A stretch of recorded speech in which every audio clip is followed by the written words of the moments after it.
찬송가 560장입니다.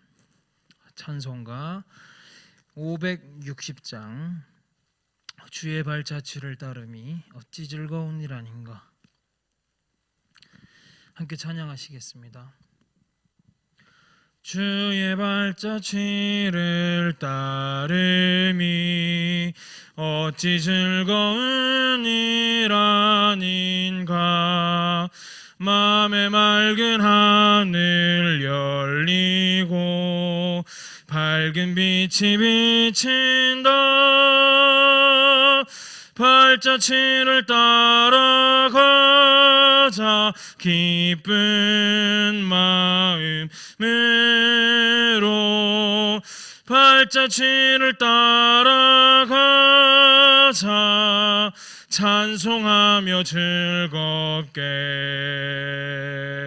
주의 발자취를 따름이 어찌 행복한 일 아닌가. 마음의 악한 생각 사라져 밝은 마음 싹 튼다. 발자취를 따라가자. 기쁜 마음으로 발자취를 따라가자. 찬송하며 즐겁게 주의 발자취를 따름이 어찌 든든한 일 아닌가.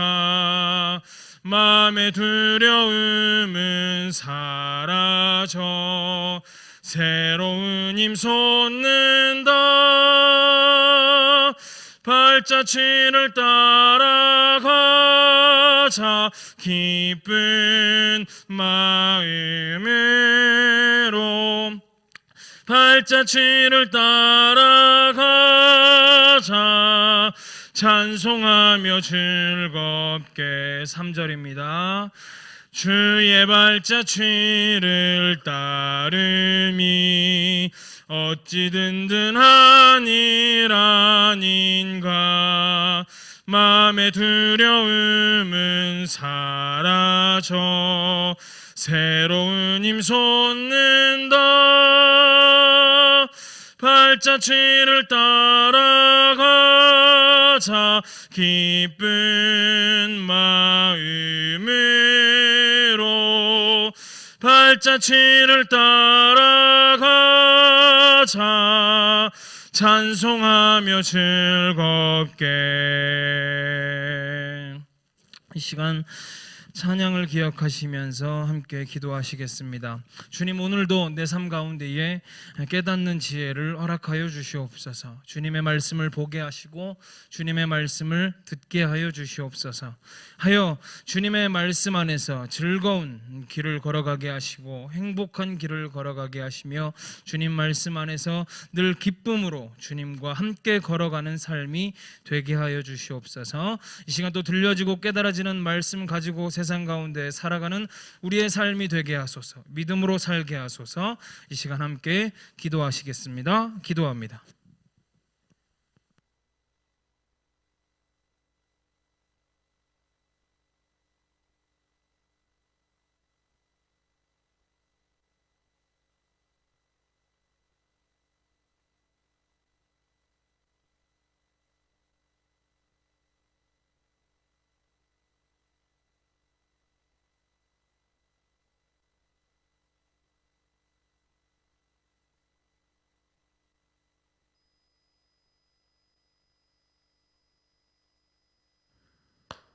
사랑이신 주님, 주님의 사랑과 은혜를 감사드립니다. 주님 말씀 안에 거하는 시간 되게 하여 주시고 주님의 은혜를 깨닫는 시간 되도록 함께해 주시기를 원합니다. 오늘도 주님의 말씀을 듣는 것을 즐거워하고 사모하여 모였사오니 그 마음 가운데 하나님 임하여 오시고 복되게 하여 주시기를 원합니다. 깨닫는 즐거움, 말씀 안에 거하는 즐거움이 깊게 새겨질 수 있도록 이 시간도 주님 축복하여 주옵소서. 예수님 이름으로 기도드립니다. 아멘. 줌으로 오신 분들 확인합니다.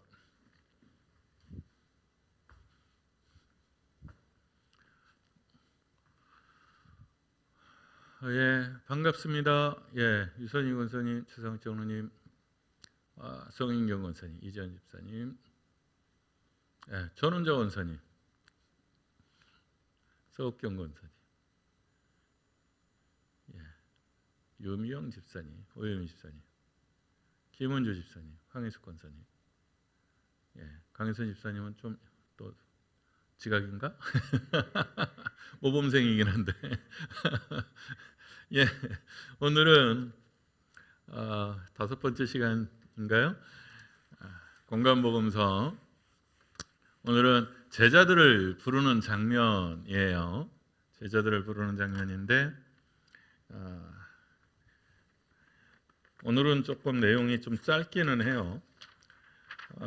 마태복음하고 마가복음 1장 16절에서 20절까지 일단 마가복음을 먼저 보죠. 마가복음 1장으로 넘어갑니다.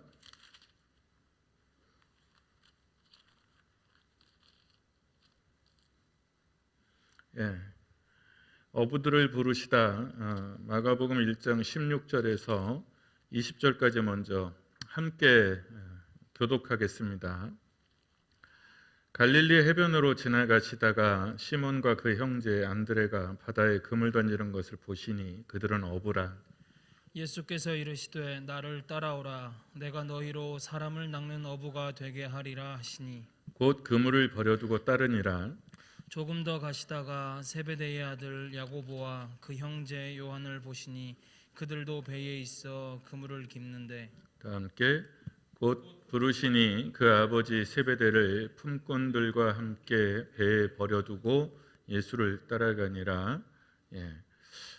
이게 마가복음 기록이고요. 마태복음도 함께 보죠. 이게 이제 사실 나란히 볼 수 있으면 좋은데 성경책을 다음은 두 권을 놓고 해야 될 것 같아요. 여러분 여기 성경책 뒤에 많으니까 성경책 두 권을 나란히 놓고 하는 게 좋을 것 같아요. 우리 4장 18절이죠. 4장 18절에서 22절까지 교독합니다. 갈릴리 해변에 다니시다가 두 형제 곧 베드로라 하는 시몬과 그의 형제 안드레가 바다에 그물 던지는 것을 보시니 그들은 어부라. 말씀하시되 나를 따라오라. 내가 너희를 사람을 낚는 어부가 되게 하리라 하시니 그들이 곧 그물을 버려두고 예수를 따르니라. 거기서 더 가시다가 다른 두 형제 곧 세베대의 아들 야고보와 그의 형제 요한이 그의 아버지 세베대와 함께 배에서 그물 깁는 것을 보시고 부르시니 다 함께 그들이 곧 배와 아버지를 버려두고 예수를 따르니라. 이렇게 돼 있어요. 그냥 이렇게 나란히 마가복음하고 마태복음하고 이렇게 나란히 대조해 놓고 보면 뭐 거의 틀린 게 없어요. 거의 비슷해요.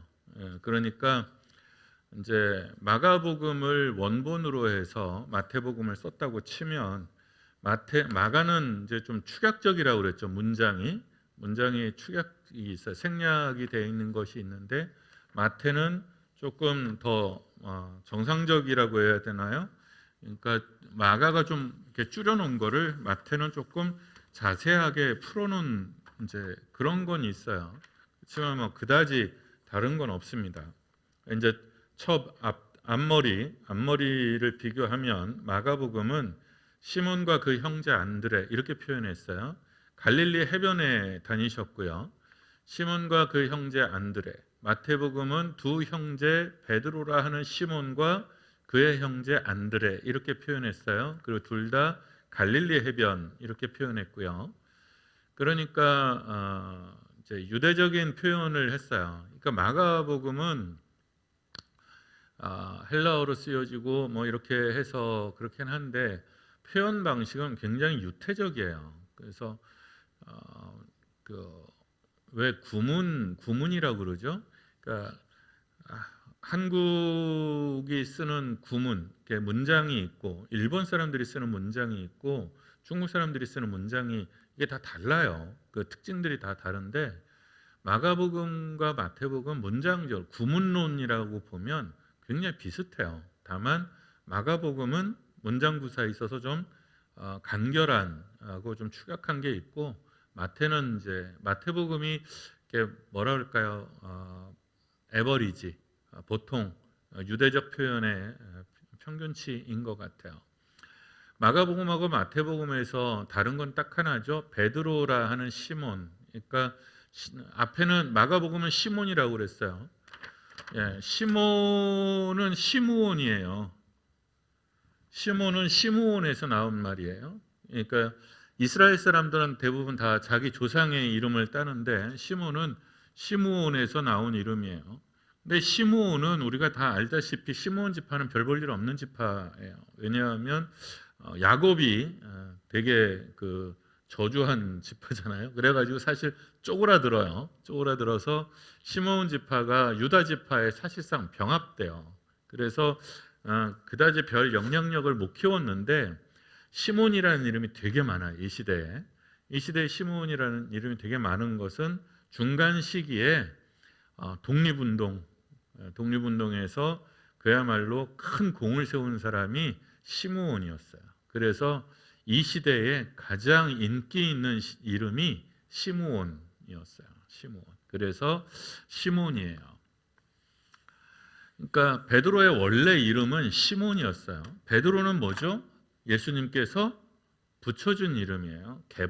개바라는 뜻이죠. 이거는 뭐라고요? 반석이라는 뜻이에요. 그러니까 시몬, 그러니까 조금 베드로는 되게 이제 읽어보면 되게 열정적인 사람이기는 했지만 좀 우유부단한 것도 있고 뭐 변덕도 있고 뭐 그랬던 것 같아요. 그래서 베드로라 이름 덧붙여진 이름을 마태는 소개를 했고 마가는 하여간 그런 거 그냥 다 팩트 그냥 생략하고 그냥 지나갔어요. 그 다음에 이제 마가복음은 17절, 18절, 마태복음은 4장 19절, 20절 거의 비슷해요. 문장의 차이도 없고 제자도의 의미 부여도 거의 비슷해요. 예수님이 이쪽에서 나를 따라와라 사람을 낚는 어부가 되게 하겠다 그랬더니 곧 그물을 버려두고 따랐다는 거죠. 둘 다. 그러니까 마태가 거의 마가복음을 원용해서 거의 차이가 없었다는 거예요. 19절의 마가복음은 세베대의 아들 야고보와 그 형제 요한이 배에서 그물을 깁고 있었다 그랬어요. 그러니까 그물을 손질을 하고 있었다는 거죠. 그러니까 그물을 어부들이 언제 손질을 하냐면 보통은 제가 섬에서 살아보니까 그 나가기 전에 이렇게 손질을 해요. 근데 이제 성경에서 보면 이 사람들은 일과를 마치고 나서 그러니까 물고기를 잡고 나서 돌아온 다음에 그 이제 물고기를 분별하고 그 다음에 아마 이게 손질을 했던 것 같아요. 근데 진짜 어부들은 어떻게 했는지 알 수는 없는데 적어도 여기서는 아들 세베대라는 사람이 아들 야고보와 그 형제가 배에서 그물을 깁고 있었다. 이게 손질을 하고 있었다는 거예요. 보통 이제 물고기 잡고 뭐 그러면 그물들이 이제 헐거워지거나 이제 찢어지거나 뭐 그런 게 있어서 늘 이제 그러는 것 같아요. 이것도 거의 똑같은데 마태복음은 아버지와 함께 배에서 그물을 손질했다고 되어 있어요. 그러니까 마가는 그냥 중요한 것, 그러니까 중요하지 않다고 생각하는 거죠. 그냥 아버지라는 존재는 그러니까 부름을 입은 야고보와 요한이 그냥 그물 이렇게 있는데 마태는 아버지와 함께 있었다. 그 설명이 하나 더 붙어 있어요. 그 다음에 이제 20절에 예수님이 이제 곧 부르셨다는 거죠. 불렀더니 마가는 아버지와 품꾼.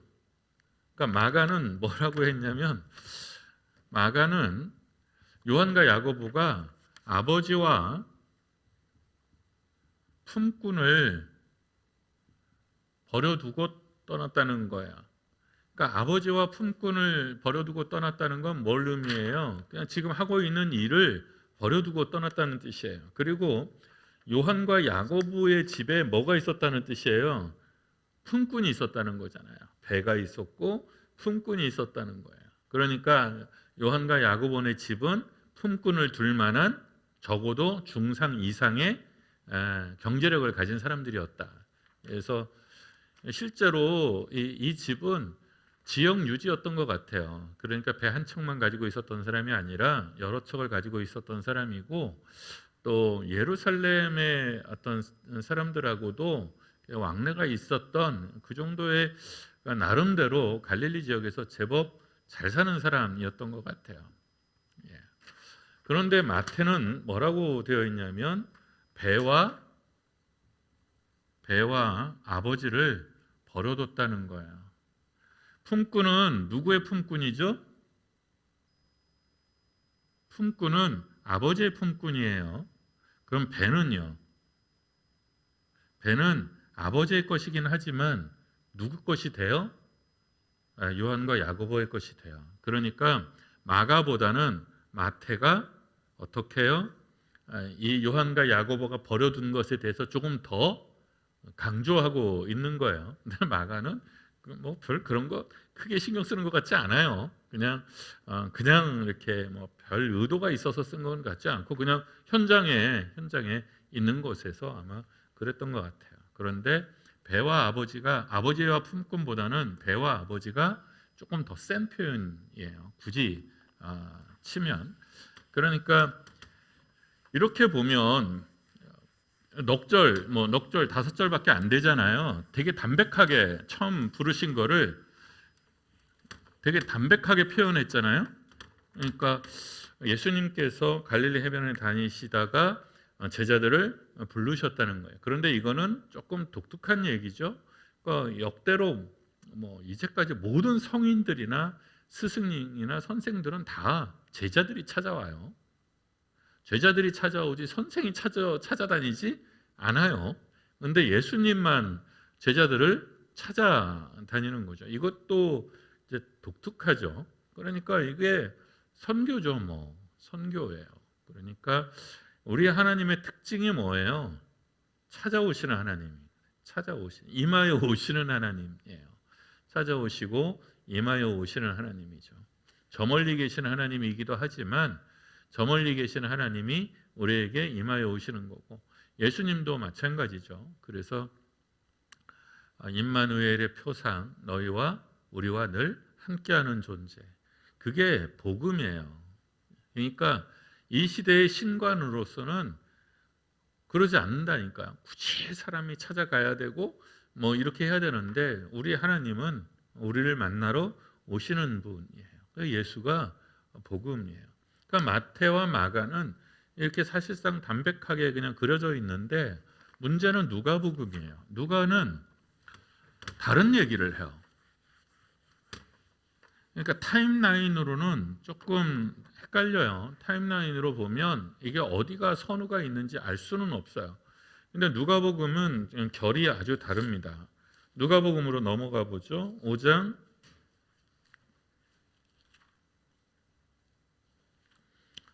유명한 얘기죠. 한번 우리 교독하겠습니다. 누가복음 5장 1절에서 11절. 예.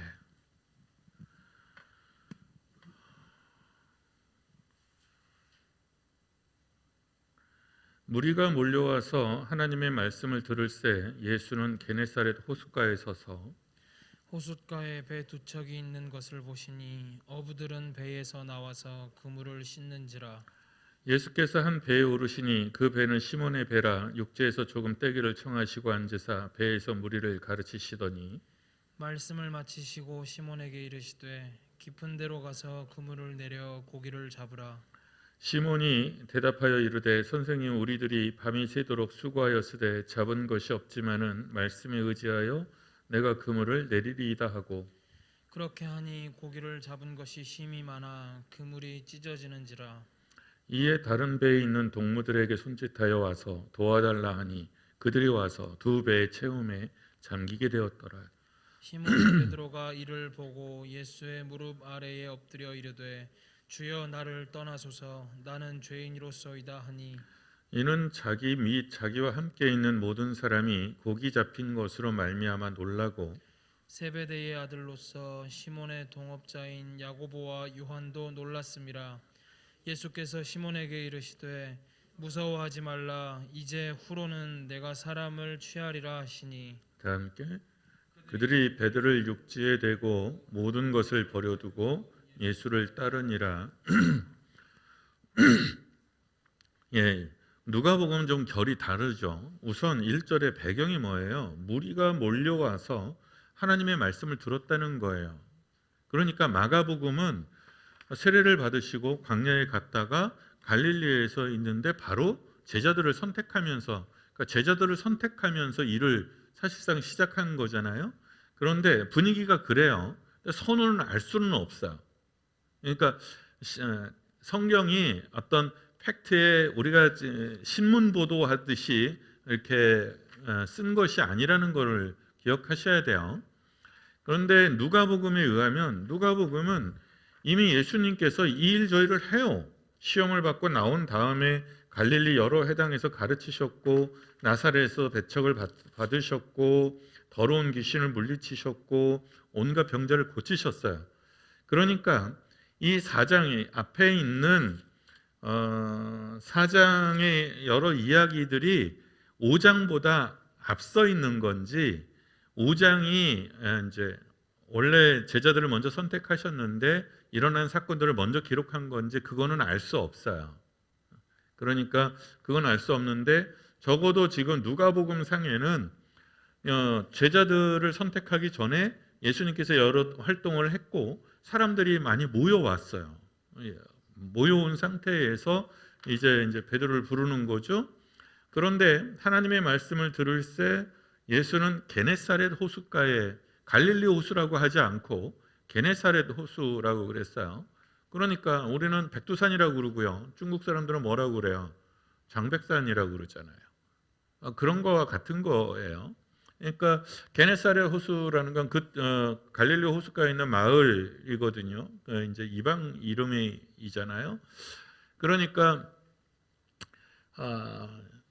갈릴리는 유대인들에게 익숙한 지명이고요. 게네사렛은 이방인들에게 훨씬 더 익숙한 지명이에요. 그런 면에서 조금 다르죠. 그 다음에 예수께서 게네사렛 호숫가에 이렇게 섰다는 거예요. 그래서 사람들은 이제 몰려왔고, 이제 설교를 하시려고 보니까 조금 불편해. 그런데 예수님이 이렇게 보니까 배 두 척이 있더라는 거예요. 그러고 보니까 어부들이 배에서 나와서 그물을 씻고 있었다는 거예요. 이건 뭐냐면 일을 마쳤다는 거죠. 일을 마쳤다는 거예요. 그러니까 이 시간대를 정확히 알 수는 없지만 적어도 아침 낮을 좀 지난 것 같아요. 그러니까 뒤에 보면 밤새도록 물고기를 잡았는데 이게 안 됐다고 그랬으니까 아마 아침 낮을일 거예요. 그러니까 물고기도 뭐 제가 낚시나 뭐 이런 걸 좋아하지를 않아서 잘 모르는데 뭐 밤낚시도 있고요. 그 다음에 또 낮에 나가서 잡는 고기도 있고 아마 그러겠죠. 네, 주로 이제 새벽에 물고기를 잡았던 것 같아요. 그러니까 어부들이 이제 돌아와서 그물을 이제 막 이렇게 깁고 정리하고 있는데 사람들이 이제 쭉 몰려왔어요. 그러니까 이제 어부들은 사실 뭐 그물 기우면서 뭐 무슨 말씀 하시나 보다 뭐 이러고 있는 거죠. 근데 예수님이 이렇게 보니까 시몬의 배에 오르셨다는 거예요. 시몬의 배에 올라서 그러니까 배를 이제 정박을 해놨는데 이렇게 닷을 내려놓고 이제 물결이 이렇게 있으면 앞에 이제 왔다 갔다 하겠죠. 그 이제 배에 올라서 뱃머리에 이렇게 앉으신 거죠. 그러면 이제 사람들은 그 물가의 해변에 이렇게 아마 섰던 것 같아요. 예. 배에서 무리를 가르치셨다는 거죠. 육지에서 조금 떼기를 청하시고 배에서 무리를 가르치셨다는 거예요. 예. 이거는 이제 마태 같은 경우는 예수님이 주로 어디서 가르치죠? 산에서 가르치시죠. 산에서 가르치시죠. 그러니까 유대적 전통에서 랍비는 보통 말씀은 어디서 오냐면 산에서 와요. 산에서. 예, 시온에서. 예. 그런데 배에서 가르치세요. 이것도 참 독특하죠. 말씀을 이제 마치시고는 시몬에게 말씀하셨다는 건 유명하죠. 깊은 데로 나가서 그물을 던져봐라. 깊은 데로 나가서 그물을 던져봐라. 그랬더니 어떻게 해요? 이게 사실 쉬운 일은 아니에요. 지금 일 다 끝났어요. 그 장비 손질까지 다 했어요. 이거는 내일 새벽에 일을 해야 되는 거예요. 그런데 예수님께서 뭐 깊은 데 가서 그물을 던져봐라. 예수님은 목수잖아요. 물고기 잡는 데서 알 수가 없어요. 근데 어부잖아요. 그런데 베드로가 그대로 순순히 나가요. 우리가 밤이 맞도록 밤이 새도록 수고하였지만 잡은 것이 한 개도 없습니다. 그러나 뭐 말씀에 의지하여 이렇게 표현되어 있는데 말씀에 의지하여 내가 주님의 말씀을 믿어서 막 그런 뜻이 아니에요. 그냥 주께서 하라고 하시니 내가 그물을 내려보겠습니다. 그쯤 되는 뜻이에요. 그러니까 막 말씀을 막 잡을 줄로 믿습니다. 그게 아니고 주님께서 그렇게 말씀하시니 뭐 일단 다 마쳤지만 뭐 한번 해보겠습니다. 그쯤 되는 말이에요. 그런데 어떻게 해요? 그렇게 하니 고기를 잡은 것이 힘이 많았다고 그래요. 결과가 어떻게 됐어요? 그물이 찢어질 정도로 힘이 많았다는 거죠. 그렇게 하니 고기를 잡은 것이 힘이 많아 그물이 찢어지는지라 이에 다른 배에 있는 동무들에게 손짓해서 도와달라고 했다는 거예요. 그래서 그들이 와서 두 배에 배 한 척을 이렇게 이제 왔는데 아마 이제 요한과 야고보의 배겠죠. 그래서 이제 했는데 글쎄요, 이게 좀 뻥 같기는 한데 왜냐하면 갈릴리에 우리가 그때 가서 먹어봐서 알지만 베드로 고기 기껏해야 요만하잖아요. 그거 얼마나 잡아야 배가 가라앉을 만큼 될까요? 이따만한 참치 좀 되면 모를까. 근데 뭐 능치 못하실 일이 없다 하시니 하여간 많이 잡았다는 거죠. 어쨌든 배가 잠길 만큼 그러니까 이런 일은 겪을 수가 없죠. 그러니까 그건 이적인 거죠. 그러니까 사람의 상식으로는 좀 말이 안 되는 거죠. 근데 이거는 그러니까 이적인 거예요. 이적은 항상 뭐라고요? 사인이라고 그랬어요. 예, 예.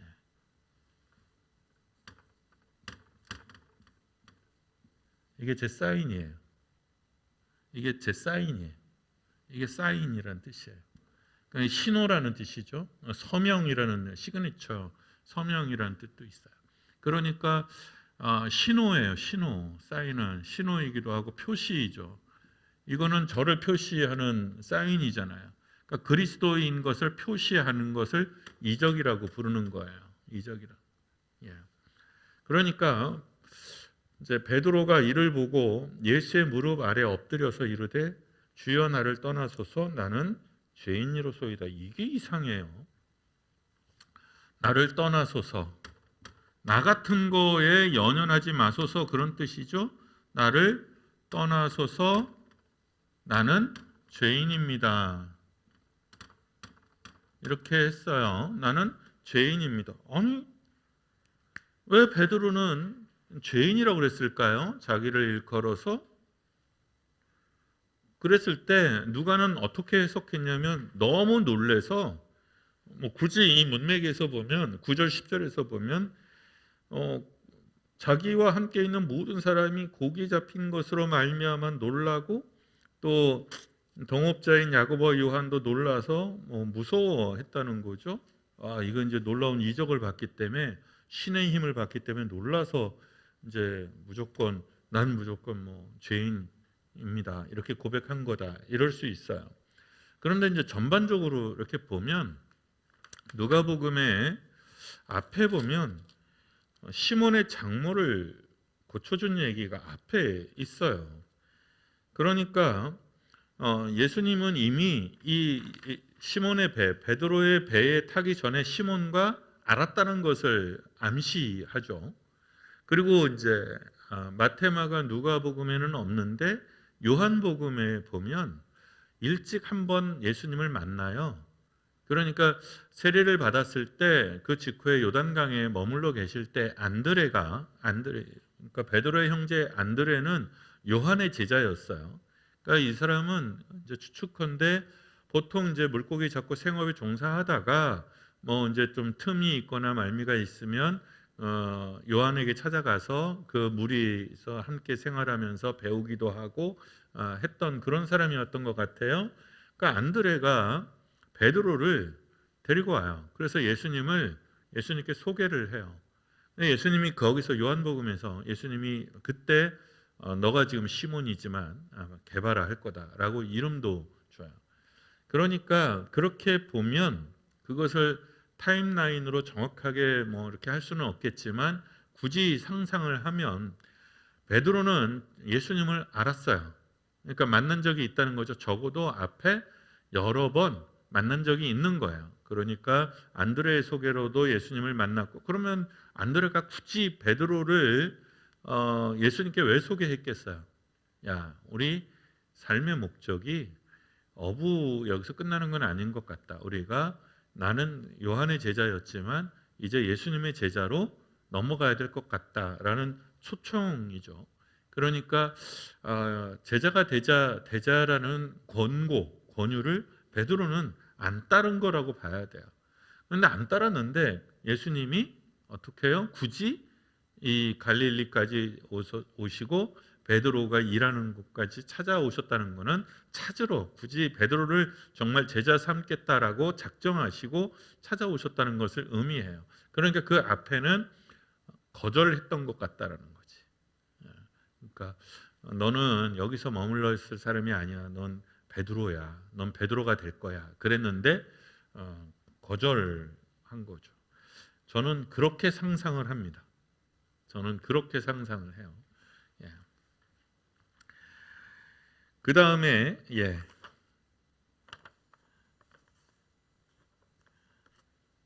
그 다음에 이제 또 누가복음의 독특한 표현인데 야고보와 요한을 뭐라고 했냐면 베드로와 동업자라고 표현되어 있어요. 동업자. 그러면 아니 선주 집에 부유한 아들이잖아요. 그러면 베드로는 동업자라고 그랬으면 그게 무슨 말일까요? 아마 베드로와 안드레는 요한의 집의 배를 대여해서 아마 그 생활을 했던 흔히 말해서 소장농 그쯤 개념이지 않았을까 싶고요. 그 다음에 이제 베드로는 장모가 있었으니까요. 그죠? 결혼했다는 뜻이잖아요. 자식은 없었던 것 같고요. 결혼했어요. 아마 근데 또 심지어는 장모를 모시고 살았어요. 함께 산 것 같아요. 그러니까 왜 예수님을 따라 나서지 못했느냐 하면 부양해야 되는 가족이 있었다는 게 베드로에 있어서는 아마 가장 큰 발목을 잡는 요인이었을 거예요.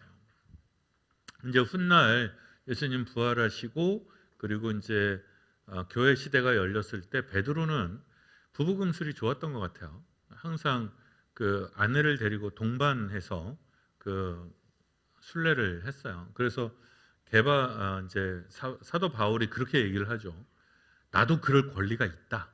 나도 결혼할 수도 있고 그리고 동부인에서 그렇게 다닐 수 있는 권리가 있는데 나는 그렇게 하지는 않는다. 왜냐하면 나는 워낙 죄인 중에 괴수라서 옛날에 저지른 게 있어서 나는 조금이라도 더 빚을 갚으려고 해서 내가 받을 수 있는 권리들이 있지만 그 권리들을 누리지 않는다. 이렇게 표현하죠. 예. 자, 그러면 누가는 왜 이 세세한 이야기를 했겠느냐는 거죠. 우리가 이제 하나님의 이제 이렇게 보면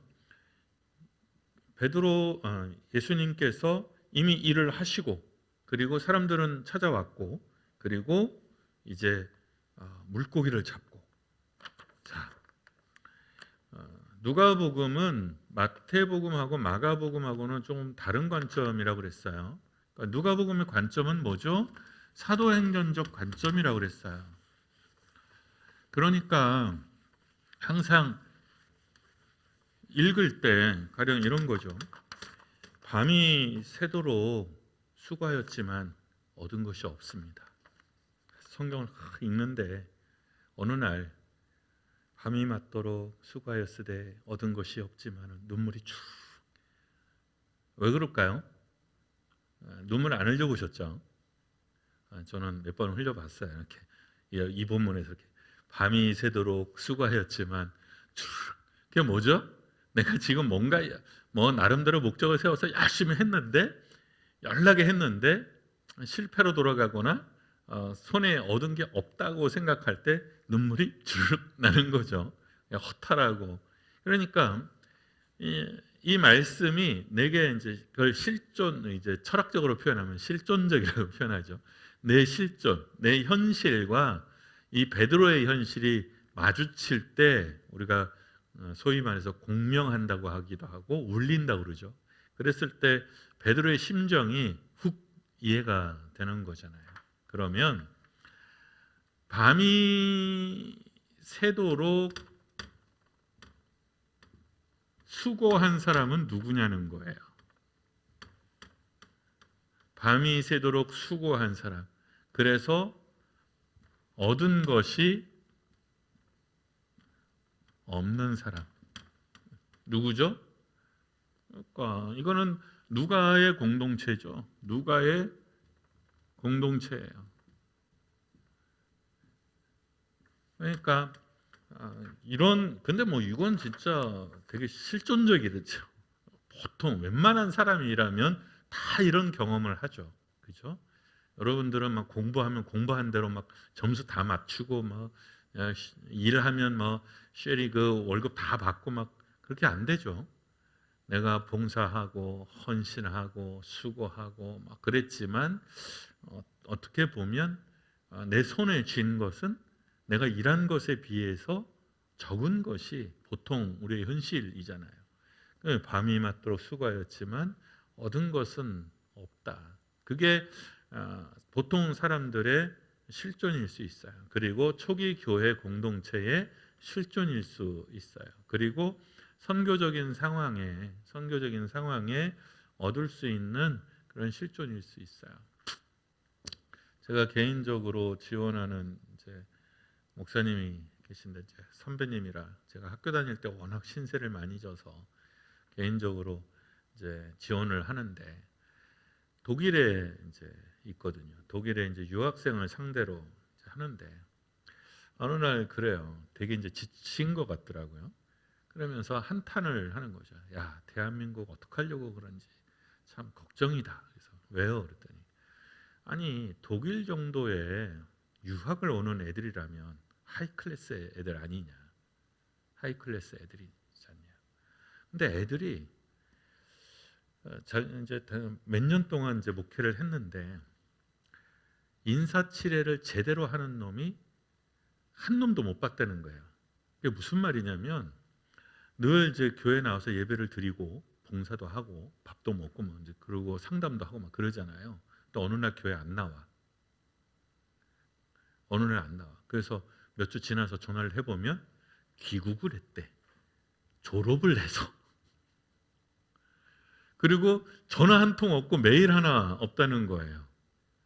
아니 이게 예수 믿고 안 믿고를 떠나서 사람이 사람을 그렇게 대하면 안 되는 거 아니냐. 근데 당신은 끔찍하다는 거야. 얘들이 독일에서 박사도 받고 막 그래서 갔으니까 다 선생 노릇을 할 건데 도대체 얘들은 뭘 배워서 뭘 가르칠 건지 이해가 안 된다는 거죠. 그러니까 그러면 이제 뭐라 그럴까요? 내가 밤이 새도록 수고한 것이 도대체 뭐냐? 내가 인사를 받아서 이런 것이 아니라 그런 생각을 하게 되는 거죠. 내가 뭘 잘못 가르쳤나? 내 삶이 뭔가 그런 거죠. 그랬을 때 낙심이 되기도 하고 실패감을 얻기도 해요. 그래도 이제 들어보면 거긴 좀 나아요. 그분은 나한테 그렇게 넋두리를 하지만 이제 선교사들이 남아프리카에도 있고 지금 전은미 선교사님네 거기는 그쯤만 되면 그건 천국이야. 지금 지금 되게 어렵거든요. 땅을 살려고, 땅이 좋은 땅이 나서 땅을 살려고 시도를 했다가 오히려 그 역공을 받아가지고 지금 되게 막 예배당에 철폐되기도 하고 문 닫기도 하고 재판에 넘어가기도 하고 막 그 강제로 뺏으려고도 하고 그래서 재판 뭐 되게 복잡해요. 그래서 교회 문이 막 닫혀가지고 교인들이 그 앞에서 울기도 하고 뭐 그러지만 거기는 제가 그런 이제 보고를 들으면 여기는 참 당신네들은 참 힘들겠지만 밖에서 보면 저건 정말 살아있는 목회를 진짜로 하는 거구나. 진짜 선교를 하고 열매를 아이들이 사모해서 교회를 찾아오고 교인들이 거기서 엎드려서 눈물을 흘리고 간구하고 그리고 잠깐 열어놓은 예배에 하면 막 정말 거기는 뭐 거의 댄스 파티인 것 같더라고. 예배가 뭐 그냥 막 육중한 몸으로 그냥 막 이러더라고요. 근데 그런 거죠. 거기 그런 거에 비하면 이제 낫지만 뉴질랜드 같은 경우는 몇 년 동안 교회를 개척해서 잘 갔잖아요. 갔는데 한 방에 그 크라이스트처치 그 도시의 7.5 지진으로 그냥 완전히 폐허가 돼서 교인들이 다 뿔뿔이 흩어졌잖아요. 그러니까 몇 년 동안 쏟아부은 것, 10년, 몇 년 동안 쏟아부은 것이 한 방에 다 날아가는 거죠. 예. 그 다음에 이제 그래도 거기도 또 나요. 뉴질랜드니까. 전번에 인사할 때 보니까 풍경은 제일 좋더만. 예. 그죠? 근데 막 이슬람 지역이나 인도 막 이런 데는 10년을 쏟아부어서 한 가정, 두 가정을 얻기도 하고 막 그래요. 그랬을 때 이제 이런 거죠. 얻은 것이 없지만 그럼 낙심하게 돼요. 그런데 예수님이 뭐라고 그래요? 깊은 곳에 그물을 내리라고 그러잖아요. 깊은 곳이 무슨 뜻이죠? 깊은 곳에 그물을 내려라 그런 뜻. 이게 뭔 말일까요? 이거요. 물고기가 없는 곳이에요. 그러니까 어부들의 상식으로는 고기가 별로 없는 곳이에요. 고기가 없는 곳이에요. 그렇지만 배가 잠기도록 고기를 많이 잡으려면 어디에 그물을 내려야 될까요? 깊은 곳이죠. 뭐. 그렇죠. 얕은 물에 물고기가 있으면 얼마나 있겠어요. 깊은 곳이어야 배가 잠길 만한 고기가 있는 거죠. 그래서 이적이기도 하죠. 그러니까 이건 주님이 작정하시고 말씀하신 거예요. 그랬을 때 베드로 입장에서는 물고기가 없는 곳이에요. 그런데 주님이 내려보라니까 어떻게 해요? 뭐 내가 밤이 새도록 수고했는데 한 마리도 못 잡았고 내가 평생 여기서 물고기를 잡았자면 거기는 물고기가 모이지 않는 곳이고 그렇지만 어떻게 해요? 주님이 그렇게 말씀하시니 내가 한번 해보겠습니다. 그렇게 해서 어떻게 해요? 그물을 내렸다는 거죠. 그러니까 누가는 그것을 순종의 전형으로 봐요. 마태나 마가는 자기들의 이야기처럼 자기들의 이야기에 사실상 어떻게 보면 그래서 되게 담백하게 이야기를 썼어요. 근데 누가는 어떻게 보면 삼자예요. 그리고 누가는 제자들, 특히 유대인 제자들을 되게 높여주려고 하는 의도를 가지고 있어요. 마태는 굉장히 깎아내리거든요. 근데 누가는 되게 높이는 경향이 있어요. 그러니까 여기서도 뭔가 죄가 있으니까 나를 떠나소서 뭐 이랬을 건데 그 얘기는 없어. 그 얘기는 없고 그냥 회개하는 그 말만 있어요. 그러니까 그런 게 이제 누가의 편집 의도 같은 거예요. 그런데 순종이라는 거죠. 지금 누가는 공동체에 뭘 요구하고 있는 거죠? 결과, 수고했으나 얻은 것이 있냐 없냐 그게 중요하지 않다. 하라면 해라.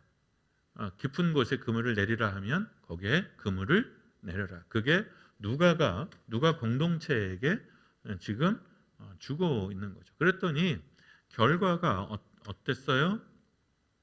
이게 되게 재밌어요. 그물이 찢어지도록 배가 잠기도록 이제 물고기가 가득 찼다는 거죠. 그래서 어떻게 해요? 도움을 청했어요. 그랬더니 다른 배도 와서 어떻게 해요? 가득 찼다는 거죠. 예. 그래서 놀라서 어떻게 해요? 둘 다 예수를 따라가게 됐다는 거예요.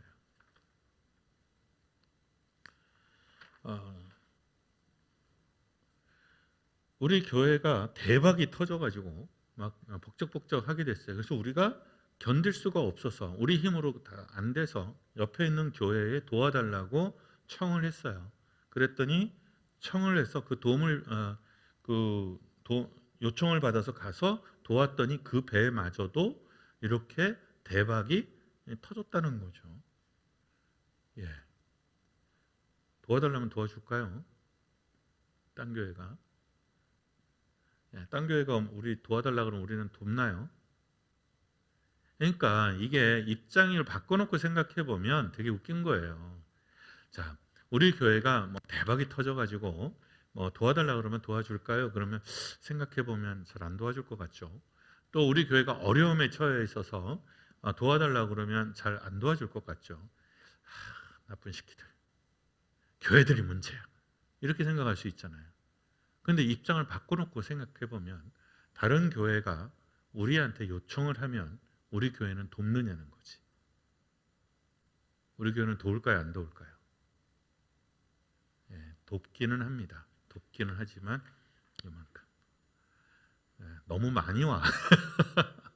감당이 안 돼요.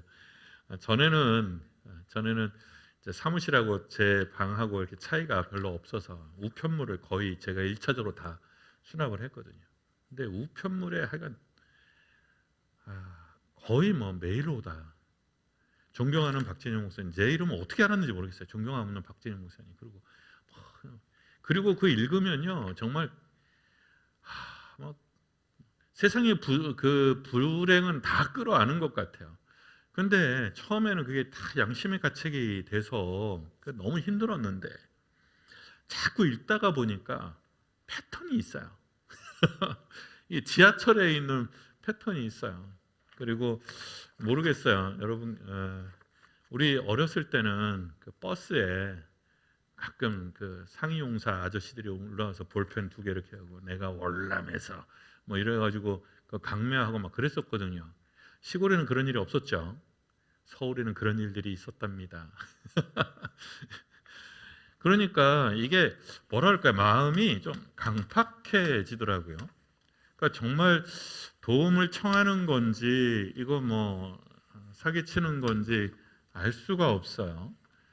그렇지만 뭐 마음이 닿고 그러면 도우려고는 애씁니다. 그리고 장로님들도 돕자고 하면 되게 한도 내에서는 되게 응답은 합니다. 그러나 우리 형편 자체가 그렇게 넉넉한 편은 아니고 그 다음에 우리 전체가 어떤 교회 공동체 전체가 교회를 돕는 교회 이런 부분에 있어서 뭐랄까요 준비되어 있지 않은 측면들이 있어요. 그런데 누가는 그렇게 얘기하고 있는 게 아니에요. 그 배는 교회를 상징해요. 보통 구원의 방주 이렇게 표현하잖아요.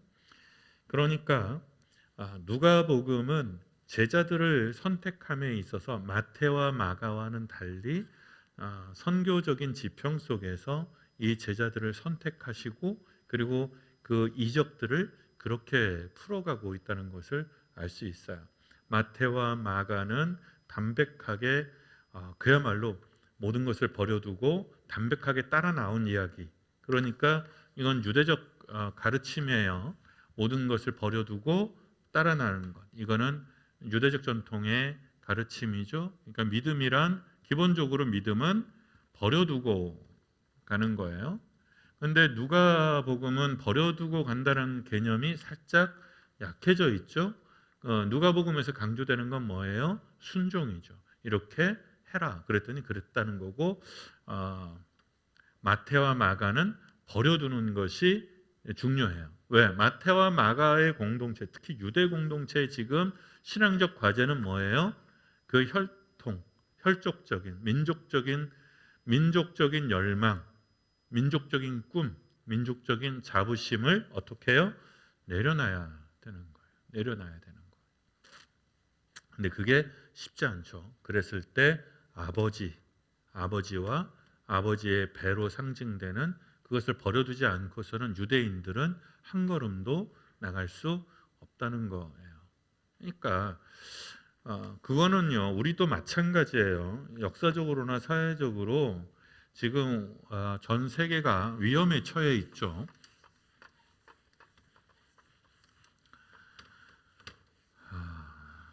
러시아가 우크라이나를 침공했어요. 왜 침공했느냐면 대러시아, 러시아 제국, 러시아의 영광을 어떻게 해요? 재현하겠다라는 야망이 푸틴에게도 있는 거고, 그리고 러시아 국민들에게도 있는 거죠. 못돼 처먹은 거잖아요, 그죠? 다른 민족을, 다른 나라를 침략해서 힘으로, 그러니까 이 사람들은 영광이라는 것은 힘으로 구현될 수 있다고 믿는 거죠. 그렇게 믿는 놈이 또 누가 있죠? 중국 시진핑이 그런 놈이고요. 일본의 아베가 그런 놈이고요.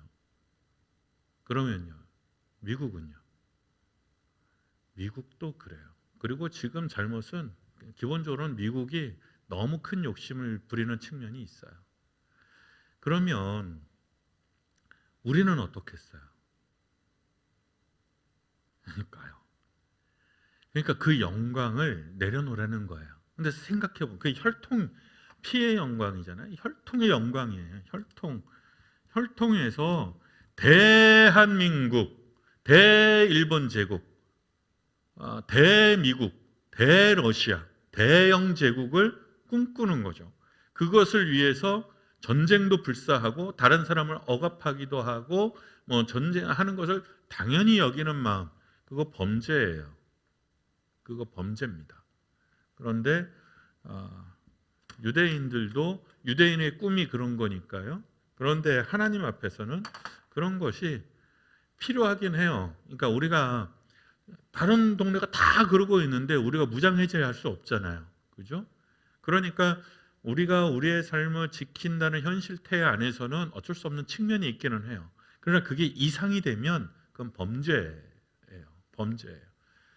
그러니까 뭐 전쟁을 꿈꾸는 건 죄입니다.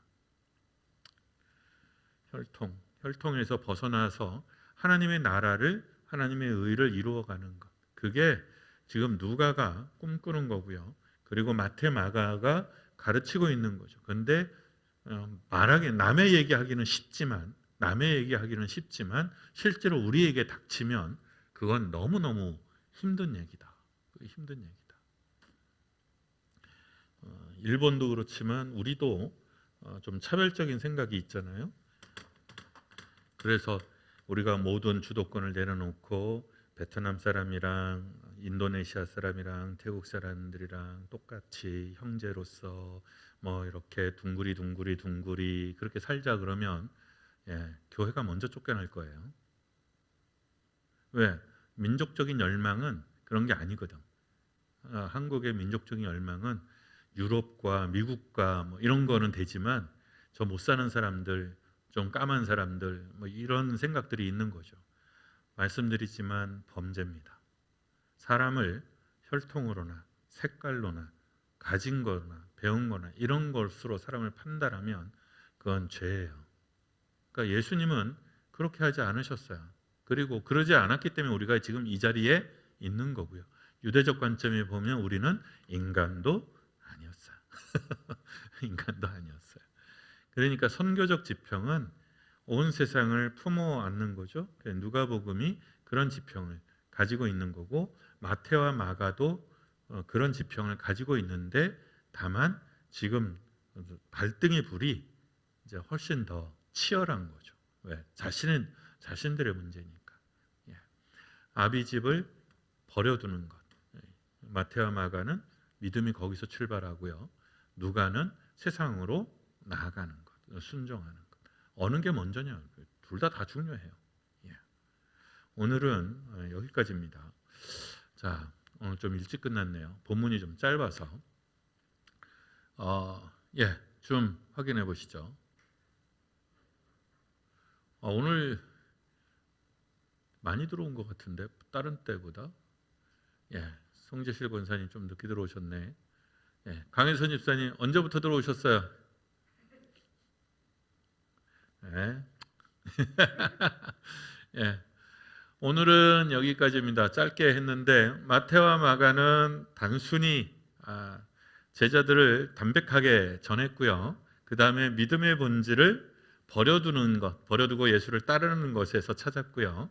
누가는 선교적인 관점에서 순종해서 안 될 것 같지만 안 되는 곳이라 할지라도 안 되는 것처럼 보일지라도 낙심하지 말고 씨를 뿌릴 것을 요구하고 있는 거고요. 그리고 밤이 새도록 헛짓을 하는 것은 어떻게 보면 우리 삶의 인생에 누구나 겪고 있는 실종 같은 거예요. 나만 그러지 않는다. 나만 그렇지 않아요. 다 그렇습니다. 그래서 우리가 주님께 복을 구하는 겁니다. 서로가 서로에게 축복하고 복을 구하는 것은 일한 만큼의 소산물을 얻고 더하여 흔들어 넘치도록 구하는 것. 그리고 어느 날 하나님이 개입하시는 날이 있어요. 어느 날 이니스타인 하나님이 개입하시는 날이 있고 그것을 보는 사람도 있고 보지 못하는 사람도 있을 뿐이에요.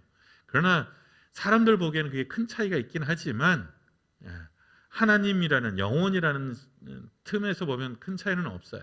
그러나 만약에 하나님이 개입하시는 그 날이 오면 배가 가라앉을 만큼, 그래서 도움을 청할 만큼 대박이 터질 수도 있다는 거예요.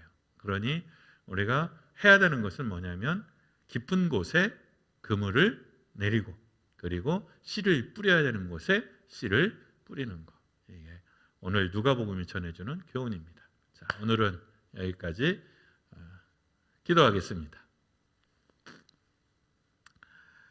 사랑이신 하나님 감사합니다. 오늘 마태와 마가와 누가의 전원 속에서 주님의 모습을 발견합니다. 앞서 행하시고 제자들을 선택하시고 그리고 제자들의 삶을 보듬어 안으시고 그리고 회복시켜 주시는 우리 주님의 이야기를 듣습니다.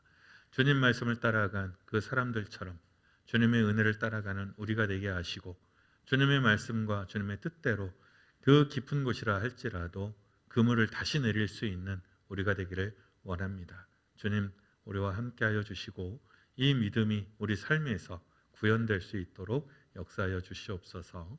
우리 주님 예수 그리스도의 이름으로 기도드립니다. 아멘. 수고하셨습니다.